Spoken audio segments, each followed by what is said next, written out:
This is our 4th upload today. This is the 4th This is our 4th video today.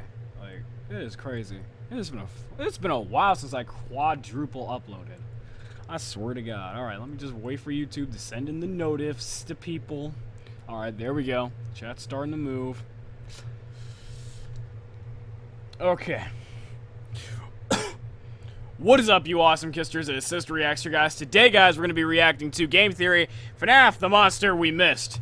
Bob, here we go. The books offer a closer peek at Henry and William Afton, how their partnership flourished early on, and how their view of the animatronics evolved over time. Thoughtful fans might want to give these sections a closer look to determine how they impact the story of the games. Wait, well. What? Right there. Clear as crystal. For years, I've been trying to piece together the story of Is that a new games, FNAF book or something? One thing has always served as a major sticking point, and that thing has been these books. Now, admittedly, these books entered the series at a tough time. FNAF 4... Well, I think that's like one of the first times Scott has directly said, like, oh, this is going to impact the story on a book. ...had released a few months because he's always so shady about it. To this day serves as the single biggest point of frustration for I guess he's just really done at this point. He's like, yeah, you should look this time. See also the repeated use of the name Jeremy. But this one game FNAF 4. was just too much. It was a game that played with so many different ideas. It played with dreams and dates and fake bites monsters, and boys and new characters and new toys, crushing kids heads that looked like established characters. I mean, what was real, what wasn't, no one had any idea, and still to this day, we are at a loss about what this game means for the entire franchise as a whole. And then, shortly after that, FNAF World would enter the picture, and well, we all know how well that one went. Pulled from Steam. So, needless to say, it was a sensitive time for the series. I never even seen that news article. Sandwiched in between it all was the Silver Eyes, the start of the novels, a story set in the FNAF universe, but not really? Question mark? Scott Cawthon, when the books first came out, tried to make it clear what role these played in the greater story, but I don't know if it helped things. Here's his quote. "The truth is that after a while, lore can become so dense that there isn't any room for a story anymore. Another truth is that what makes for a good game doesn't necessarily make for a good book. Sometimes a timeline gets so full that the only way to tell a real story is have that story set in a different timeline, an alternate universe, a different location, or perhaps from a vantage point that isn't entirely what it appears to be." It's an interesting quote. Yeah. True to Scott's style. So that's why he was so shady with the books, I guess. I mean, everyone immediately latched onto this idea that the books were somehow a separate and alternate universe. Was that a JoJo reference on my screen? Like I just did here for the first time in years writing this script. It's actually only one of the possibilities that he raised. In fact, now that all 3 of the books have come out and completed the main story arc, we actually know what they really were. Wasn't there another book coming out? That last thing, a vantage point that wasn't entirely what it appeared to be. Now, spoiler alert for the books, but basically at the end of this one, the grand finale, Fourth Closet, it's revealed that our main character, Charlie, is an animatronic recreation of a dead girl. Henry. That the brilliant roboticist Henry, co-founder of Freddy's, had a daughter named Charlotte, who was kidnapped and killed by his partner, William Afton, at the age of 3. And that out of his grief, he rebuilt her. And that the character that we've been following for all 3 of these books isn't actually a human being, but just a glorified animatronic that grows older with time. Now, it sounds really weird, but here, let me explain. So, the 4 closets, what sounds normal in these story arcs anymore? What really does? That robot, each one meant to simulate a different life stage that she would Someone said I haven't read the book yet. Toddler, tween, teen. He did say spoiler alert, though. Thus allowing this robot child to grow up over time, infusing each one of those robots with fabricated memories of a childhood he created using a camera and tripod. And if you think that sounds weird, then you haven't finished reading this book, my friends, because this book jumps so many sharks. But that is nothing compared to what this book does to the animatronic baby that we all know and love. Baby, you know, the clown girl. Well, in the books, she's actually the perfect 4th adult version of Charlotte, but she's also the robot that still, like we see in the games, devours William Afton's daughter Elizabeth and then goes on to get possessed by her. So this one robot is simultaneously Elizabeth's soul inside of Charlie's adult body, but in addition to dancing and singing and extruding out ice cream, she also has the ability to switch between looking like a passable human, so much so that a character in here actually gets aroused by her. No joke. And also expanding somehow into a giant clown-shaped robot, the one that we all know and love. She does this by using a combination of needles with little balls on the end, as well as sound illusion discs. I mean, how ridiculous is this, right? It's a good thing nothing that stupid appears in the games. No. You are a liar.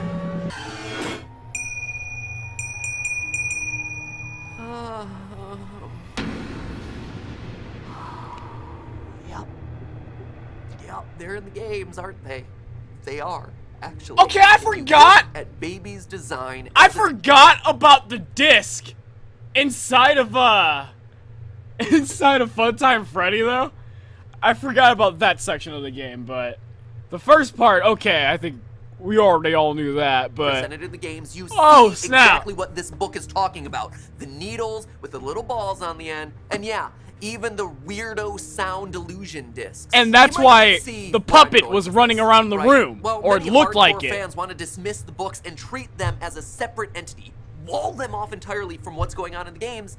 You just can't. This book right here, Silver Eyes, is what allowed me to know that Purple Guy's name was going to be revealed as William Afton before Sister Location actually revealed that to be the case. Those aren't the design choices we were curious about, Mr. Afton. Is that Afton, though?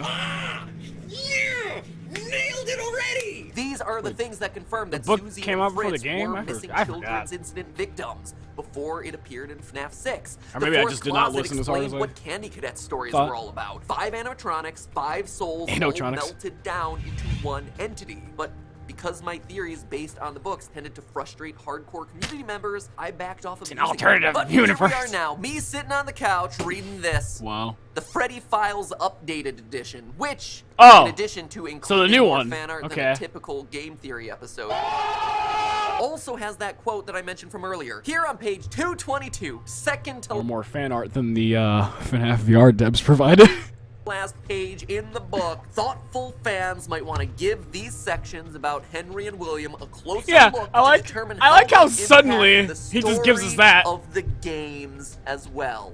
It's no denying it now, friends. These things right over here, these 3, they're important. They are here to stay. So for today's theory, I threw away everything, all our assumptions, all the things that I thought we had solved from the games, and I took a fresh, clean look at this franchise, this time starting from the perspective of the books. And that brought me down an insane thought train. Now, Jesus Christ. I don't necessarily think that today's theory is right. That edit was trippy. I definitely think that there are plenty of holes in it, but I also don't think it's out of the realm of possibility for the story that Scott is trying to tell. It's a theory that's worth chewing on, because it simultaneously overturns a lot of the assumptions that we made in the series, while also we get a ha-ha in the chat feed? Logical holes in the timeline of events. This is a big one, and I'm curious to get your thoughts on it. Big like what we missed in FNAF 4. Kind of big. Here's my theory for you today. Mustard Man. You know, orange guy from FNAF 6. I'm gonna say he's Henry, original creator of the animatronics, co-owner of Fredbear's Family Diner. That would make But wasn't he not allowed inside of a restaurant? House. In turn, that would thereby make FNAF 4 his house as well. And if that's his house, then this is Henry's son, and this is Henry's other son. That's right. Crying Child isn't any member of the Afton family. He is Henry's son. And then that would make this and this Henry's daughter. And therefore, this then would be Henry's daughter's empty room. Now, hold on. I am sure there are plenty of you hardcore FNAFers out there who are ready to tear this huge list apart. Yeah, this is clearly I'm sorry. The Afton household. We have established this time and time again since— Like, yeah, I'm not gonna kill Matt Pat for that, but I kind of just thought this was William's house, because, like, we got Sister Location under or near the house, right? And doesn't William have cameras inside of that house? And plus, the only reason why the Nightmare animatronics are there is because of the discs, right? the release of Sister something? Location, but stay with me. Sit back, relax. Who am I kidding? Pull out your pen and paper, start taking notes for your angry rage comment down below. This is a FNAF theory unlike anything we've ever talked about, so... I'm scared for Matt Pat. into it. So I already Philip told you the big DeFranco. reveal at the end of the fourth closet, just that our jump into protagonist Charlie is a robot built in the image of Henry's dead daughter. But there is one last twist here. On the very last page of the book, we go to visit Charlie's grave. The real Charlie. The child who was kidnapped and killed at an early age. It's a grave She's that ends dead. up high on a hill under a lone tree, similar to a very familiar scene that we see in the games at the end of FNAF 6, the gravestone ending. And on it, we're told the following words were etched into the stone. Beloved daughter, Charlotte Emily, 1980 to 1983. First off, 3 the years. last name is Emily? I mean, there's no other name written here, so that isn't her middle name. So Henry's last name is Emily? We're Henry talking about Emily? the Emily family household? It's just weird. I mean, this is a book series filled with animatronics that are possessed by human children and metallic soul glue, but Emily as your last name? That has to be the single largest stretch of imagination out there. And no offense to anyone with Emily as their actual last name. I know it's a real thing. Just over-exaggerating my rage for comedic effect. But the important thing here is the date, right? Born in 1980, died in 1983. 3 years, yeah. 83. Should sound familiar, right? Oh! Matter? Oh, FNAF snap! 4. FNAF 4, a game that ends with someone getting themselves bitten, is not depicting the bite of 87 like we The bite of all 83. assumed when we first saw that scene, Yeah. but instead is a game that is set in the year 1983. This man Get just frustrated. took my memory back like 4 years ago, okay? Only Matt Pat can do Everyone. that. I mean, this man why jogged would my you choose to memory do real that, Scott? quick. It made no sense for the story that we had become familiar with by that point in the series. It made no sense until today. We know that the gravestone is real. We know that Henry truly has a daughter who dies and goes on to become the puppet in the games. So what if that death took place in 1983 like we see in the book? Opens up a lot of possibilities. You see, Tons. the other thing that never quite gets explained is this empty girls' room that we're allowed to explore throughout FNAF 4's minigame. Clearly, there's a reason it's here, but we never get a clue as to why or who that room could belong to. This, in turn, led all us FNAF theorists to speculate wildly about the owner of this room. Anyone with We all two probably X thought it was Baby's room. chromosomes was up for debate. This pigtail girl, and that was it. Honestly, because she was Yeah. literally the only girl that was introduced into the series at this point. Now we got Later, Charlie. when Sister Location came out, we got ourselves a second girl, and everyone celebrated. It was Afton's daughter, Elizabeth, so that room had to be hers, right? I mean, the game was even alluding By to it being how he's hers talking, because I'm it was assuming the he assumes sister it's Charlie's. location. But let's stop for a minute and question all of those assumptions. Because that's what they are, really. There's not a whole lot of proof here. Yeah. What if that girl's room in FNAF 4 belonged to Charlie? Charlotte, Henry's daughter, who dies in 1983. I mean, the room is empty, after all. And we're not seeing a Yeah. whole heck of a lot of girls wandering there's around the Mangle in there. playground area. And the year certainly matches the year of the disappearance and death from the books. Could that girl's room in FNAF 4 actually be Charlotte Emily's room? Could this Yeah, whole he's putting- house from he's FNAF putting it all 4 together. actually be the Henry Emily household? Henry Consider Emily. this. In the second novel, The Twisted That last name bothers a me. climactic final battle happens in an underground animatronic facility. Sounds a bit like our sister location. When our heroes emerge to the surface, they find themselves in the ruins of a familiar house. Here's the quote. Don't you see where we are? Charlie whispered. John, it's my dad's house. It's the room we found.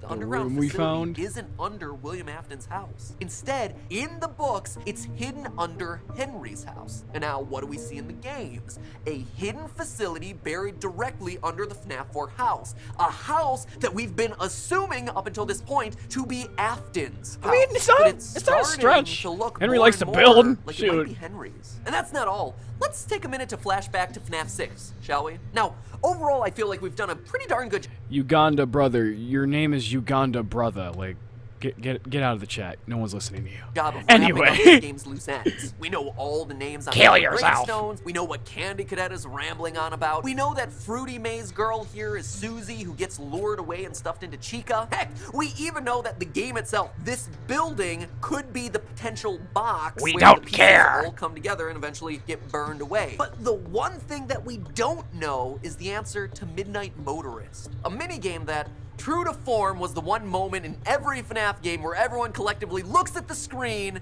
and then slams their head on the desk. What? Sorry, somebody irrelevant threw off my focus. Oh, by the way, and when I say irrelevant, I mean, like, I'm not listening to you at all, so we're gonna go ahead and do that. And, Minigame could be the and stuffed into go back. Rambling on about. We know that Fruity Maze Girl here is Susie, who gets lured away and stuffed into Chica. Heck, we even know that the game itself, this building, could That be Fruity the Maze potential game, that was box super hard, where the man. pieces all Seriously. come together and eventually I don't know if I get still have my burned streams away. up on the But Fruity one Maze, thing but I was that we don't raging on know it to is get the that answer to ending. Midnight Motorist, Secret ending. a minigame that, true to form, was the one moment in every FNAF game where everyone collectively looks at the screen and then slams their head on the desk. What? There's an orange guy now? Yeah. Who the heck is the kid? Where did he go? Why is his window broken? Why are there footprints outside of the window? What is going on? I mean, we have smoothed over so much of this franchise, and I feel so confident about so much of this lore, and that game, that one little mini game is the one that just like niggles Blew the it back up. of my mind. If I could ask Scott Cawthon one thing about this entire franchise, this is the one that I'd want him to explain. Yeah, like, No joke. who is this man?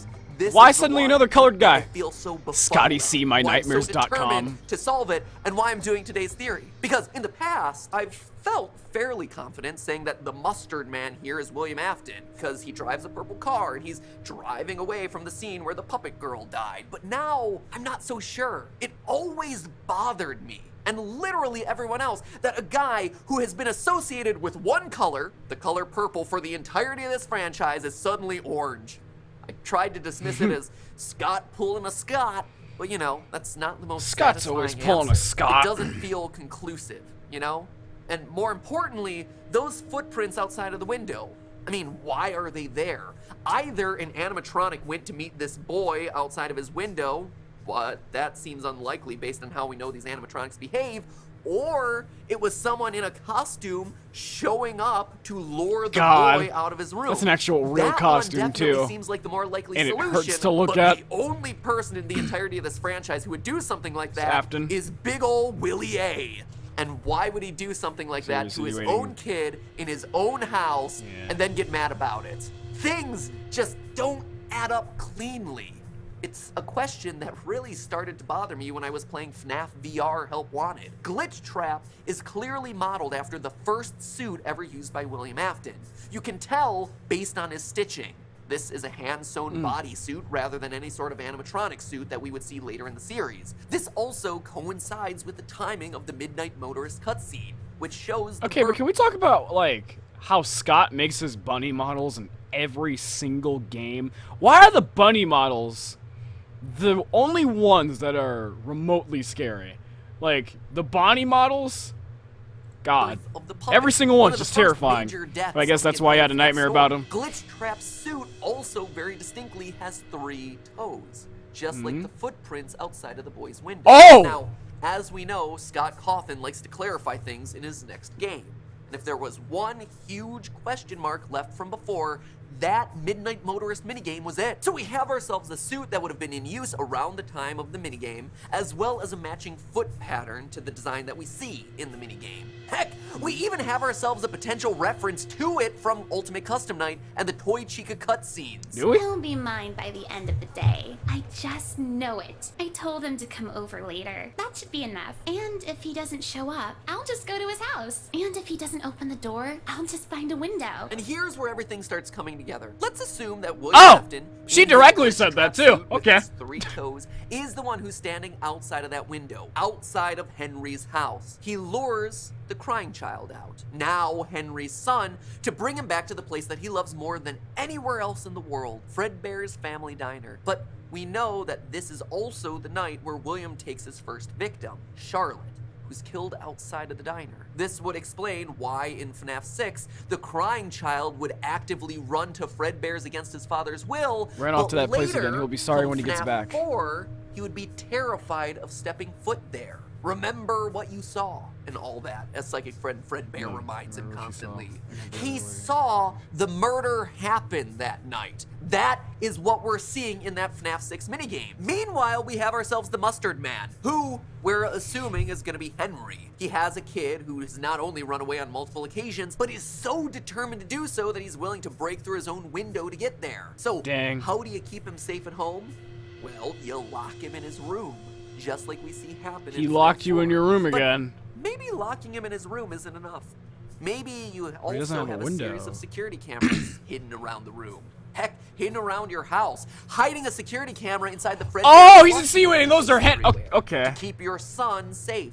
To keep track of where he is at any given point in time. Heck, maybe you could go so far as to design sound illusion discs to make him scared of the animatronics. I'm very slow right now. His once beloved animatronic friends, now terrifying to him, causing nightmarish hallucinations of the characters. I don't think Henry would do that, though. Like the discs that we see hidden inside of Funtime Freddy's chest and sister location. The same discs that Henry is confirmed to have created in the books.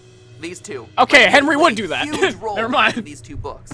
I forgot. Most of them in the books bear Afton's name. They were originally created by Henry in an attempt to warp. And before people get mad at me in the comments or assume something, I know this story all the way up to what MatPat's talking about and all this stuff. Like I played all the games, I read all the books and all that stuff. I own them all. I just want everyone to know that, because people just think I don't know what I'm looking at here, and then they get mad in the comments. I know what I'm looking at, and I've read all the books, and I played all the games. The world around Should I even have a poster behind me of it? The grief that he felt after the loss of his child. Discs that, wouldn't you know it, Afton hides inside the Funtime robots, just like we see in the games. But as we see in FNAF 4, it isn't enough. The crying child still winds up at Freddy's. He still gets himself bitten and he dies. With that iconic line in yellow, "I will put you back together." Now, remember that quote I keep going back to in this book right here, second to last page? Thoughtful fans might want to revisit sections of how Henry and Afton's view of the robots change over time in order to determine how they impact the story of the games. Well, Henry in the books uses the robots to bring his daughter back to life. He rebuilds her. He puts her back together. He used the robots to try and heal his grief. I mean, if anyone in this series is gonna say a line like, "I will put you back together," it's gonna be Henry. It's Henry. Heck, maybe Mustard Man is the color that he is in order to better match the color of his FNAF 4 text. "I will put you back together" in yellow. And yeah, sure, it's yellow and not orange, but guess what? Purple Guy was pink in his first outing.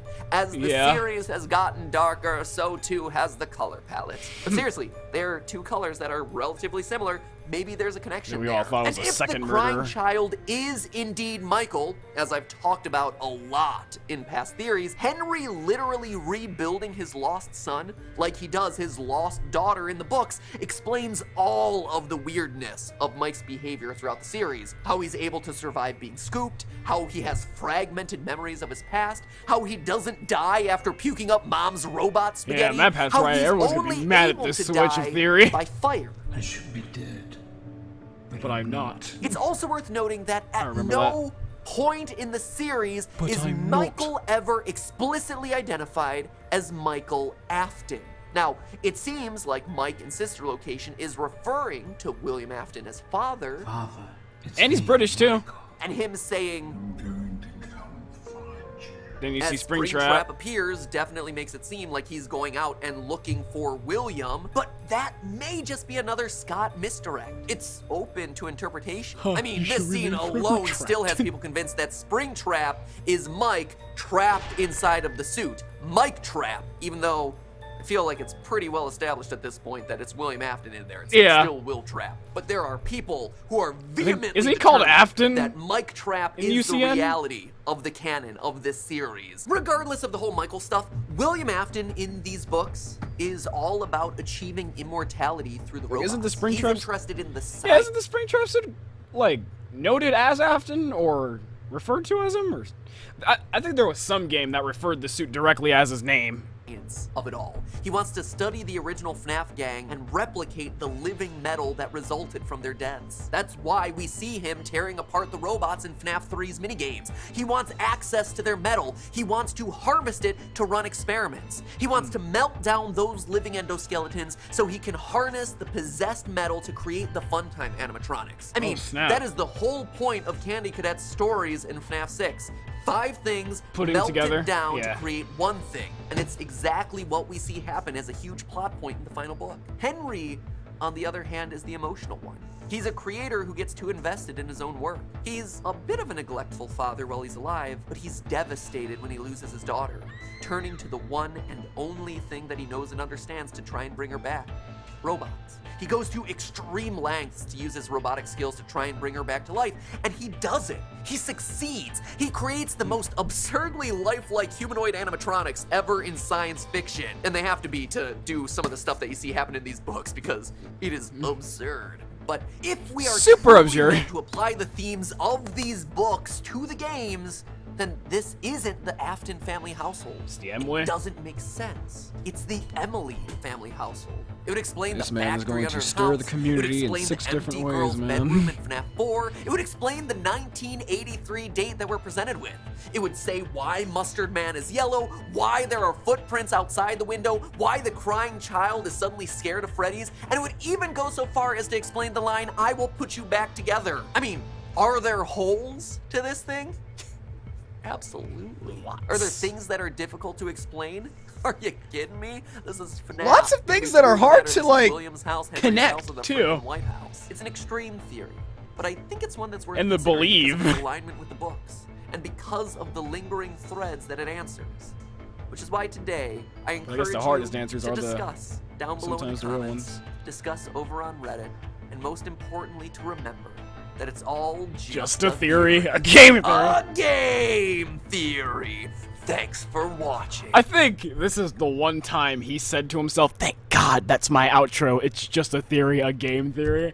Because, man, if he would have just left the video without saying it, everyone would be like, no, you're stupid, you're a liar. Like, oh, God, I kind of feel bad. Like, people take this game real seriously. Like, they took Undertale real seriously. Like, whew, it's going to be bad. Alright, guys. He didn't even note another theory was coming. He usually does note it. I guess not. No note? Okay. Well, anyway, guys, that was Game Theory FNAF, the monster we missed. Holy crap. Well, go ahead. Discuss in the comments below my video as well. What do you guys think? What's real, what's not? If you guys want more game theory on this channel, make sure you guys hit that like button, comment below, subscribe for more Coming Kiss Your Day after you subscribe. If you haven't, make sure you guys hit that notification bell so you'll be notified of my upcoming reaction videos, because you know YouTube doesn't notify you. It takes 3 seconds. Just scroll down, hit the bell, and make sure everything's checked, and hit the save button. Make sure you guys hit that like button. It only takes 1 second as well. Anyway, guys, thank you all for coming out to the stream. I'll see you awesome kissers later. Peace out, and hopefully this is the last upload I have to do today, because God, 4 uploads in one day. Haven't done that in a bit.